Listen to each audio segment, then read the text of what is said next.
Now, going on to the business blunder of the day, you have America's oldest craft brewery closing. Now, the specific brewery in question is by the name of Anchor Brewing Company, established all the way back in 1896 by Ernest Bruth and Otto Schinkel, which B plus for marketing. There's not a lot of autos these days. Now that I think about it, pretty unique. Now, Anchor was purchased by Frederick Douglass Fritz Maytag III in 1965 in order to prevent its closure, and the company brewing operated at its current location since 1979. It goes down the rabbit hole we go with ownership. Now, in 2010, the company was purchased by the Griffin Group, which is an investment and consulting company focused on alcohol brands, and became part of Anchor Brewers and Distillers LLC.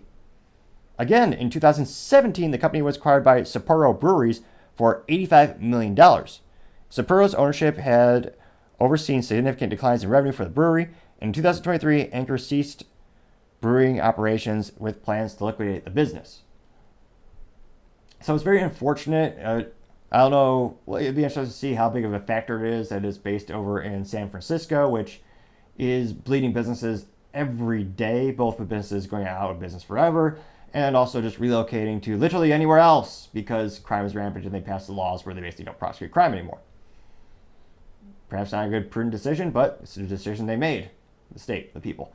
But I can't help but wonder if they'd still be in business if they were headquartered in Iowa or Texas or Florida, anywhere where the cost isn't as much. One of the most prohibitive parts about doing business in San Francisco, in addition to the risk of being stabbed on or crapped on, literally, there's so much human decrement, feces in the street. They created an app. They created an app called the Poop app, and it'll tell you throughout this city where people have defecated so you can try to avoid it. That's how big the problem is. Now, instead of trying to fix the culture, they just invented an app, which obviously didn't do anything to resolve the problem. But another really prohibitive thing to doing business in San Francisco is the cost of real estate, the cost of the land, the cost to run a business. Everything is more expensive, from the lease for the actual land, electricity, internet, wages, regulation. All those things make it prohibitively difficult to run a business. And it sounds like for decades they've been having financial issues. And again, I don't know if it's just something where they need better marketing, but having those big costs to operate the business could not have helped. So it is sad to see such a legacy brand fade away. And unfortunately, they weren't acquired again or relocated. But certainly they should have done something different. And unfortunately, that has to be the business blunder of the day. Now, I want to especially thank everyone for taking the time to tune in today. We're trying to get to 3,000 subscribers by the end of July. So if you click that button, I would greatly appreciate it.